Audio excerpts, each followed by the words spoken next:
So you made a track. Maybe with Suno, maybe Udio, maybe you played every note yourself. Doesn't matter. Spotify won't let you upload it directly. You need a distributor. And which one you pick actually matters. But here's the thing. Nobody puts on those neat little comparison charts. If your music is AI generated, your distributor choice is only half the problem. The other half? That's what gets people's tracks pulled. Now let's back up. What does a distributor actually do? Think of it as a bridge. You hand them your track, your artwork, your metadata. They deliver it to Spotify, Apple Music, Amazon, YouTube Music, Tidal, all of them. And then they collect your royalties and pay you out. Without one, your track just sits on your hard drive. Doesn't matter how good it is. No distributor, no streams. No streams, no royalties. Simple as that. So how do you pick one? There are 5 things that actually matter. Cost structure, yearly fee or per release, whether you keep 100% of royalties, how fast they pay you, whether content ID costs extra. And honestly, this one gets overlooked. How they handle takedowns. Here's why cost structure matters more than sticker price. If you're dropping a track every week, flat yearly fee, no question. But if you release 2 songs a year, per release pricing might save you money. And free tiers? They usually take a cut. Free is rarely free. And content ID. Pay attention to this. Some distributors bundle it in. Others charge per song. That $4.95 doesn't sound like much until you've uploaded 40 tracks. Now it's $200 you didn't budget for. All right, let's get into the actual picks. These are the 5 distributors worth looking at in 2026. Each one fits a different kind of artist. DistroKid. $24.99 a year, unlimited uploads. It's the fastest at getting your track into stores, and the interface is dead simple. The one catch: Content ID is $4.95 per song on top. But for most people releasing regularly, this is the default pick. Best all-rounder by a mile. Now, if you're not sure you even want to commit yet, Amuse has a real free tier, not a trial, actually free. The trade-off? Slower payouts. But if you're testing the waters with your first track, it's a solid, no-risk starting point. Ditto's the one that checks every box on paper. Flat yearly fee, unlimited releases, and you keep 100% of your royalties. If DistroKid's content ID fees bother you, Ditto's worth a serious look. Rootnote gives you a choice. Free tier, where they take a cut of your streams, or paid tier, where you keep everything. It's a nice middle ground. Start free, upgrade when the numbers justify it. And then there's Symphonic. This one's different, more hands-on. They do playlist pitching, marketing support, the kind of stuff the others don't really touch. If you're a small label or you want someone actually helping you push the music, Symphonic's where you look. So here's the quick side-by-side. DistroKid for speed and simplicity. Amuse if you want zero risk. Ditto for keeping every cent. Rootnote for flexibility. Symphonic when you want a team behind you. Pick based on how often you release and what kind of support you need. But here's where 2026 gets interesting. The rules changed.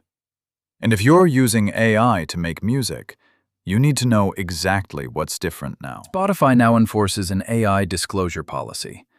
When you upload, you declare whether AI was used, for vocals, for instrumentation, for post-production. This isn't optional. It's not a suggestion. You don't disclose, your track can get pulled. Period. The industry adopted something called the DDEX standard for AI credits. Basically, your distributor passes that AI metadata straight through to Spotify, and Spotify shows it right there in the track credits. Transparent, standardized, no hiding. This started rolling out April 16th, 2026. DistroKid was first. Other distributors are following. So if you uploaded last month and didn't see these options, check again. They're there now. Now here's a critical distinction. Disclosure is about transparency. It's you being honest. But it is not the same thing as passing the detection scan. Those are 2 completely different problems. And that brings us to the catch. So here's the part that every distributor comparison chart leaves out. The scan doesn't happen at your distributor. It happens at Spotify. AI-generated audio carries signatures, spectral patterns that don't look natural, a noise floor that's way too clean, timing that's mathematically perfect. No human plays like that, and the scanners know it. Pick DistroKid, pick Amuse, pick Ditto, doesn't matter. If the audio still reads as AI when it hits Spotify servers, it can get filtered, held, or pulled after release. The distributor didn't fail you. The audio did. And honestly, if any distributor tells you they can get your AI track past detection, they're lying. They're a delivery pipe. They don't control what happens on the other end. That's just not how it works, which is why we built Undetector. We handle the step that comes before you ever pick a distributor. We process the audio so it reads as a normal studio recording. The spectral artifacts, the too clean noise floor, the robotic timing, we address all of it. What comes out the other side looks and sounds like it was recorded in a studio, because, effectively, it was. The workflow is simple. Process your track through us first.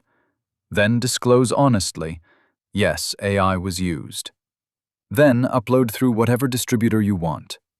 Your track survives the scan. Your disclosure is clean. No games. Our processed audio works across DistroKid, Spotify, Apple Music, Amazon Music, YouTube Music, Tidal, all of them. Because we're not hacking the distributor, we're making the audio itself pass as natural. That's a fundamentally different approach. Look, disclosure rules are only getting tighter, not looser. Hiding AI use is a bad long-term bet. The platforms will catch up. They always do. The honest path, process the audio, then disclose, that's what protects you. And one more honest note while we're at it. Those free tiers, slower payouts, revenue cuts. They're not scams, but they're not free either. If you're making real money from streams, the $25 a year for a paid plan pays for itself in one decent month. So here's the verdict. Your distributor choice comes down to two things: how often you release and what you're willing to spend. Releasing every week? DistroKid or Ditto. First track and just testing? Amuse. Want someone actually pushing your music? Symphonic. Want to start free and upgrade later? Root Note. But none of that matters if your audio gets flagged before a single person hears it. Get the audio right first. That's the step everyone skips. Process it. Then pick your distributor. Then disclose and upload. That order matters. And that's exactly what we're here for.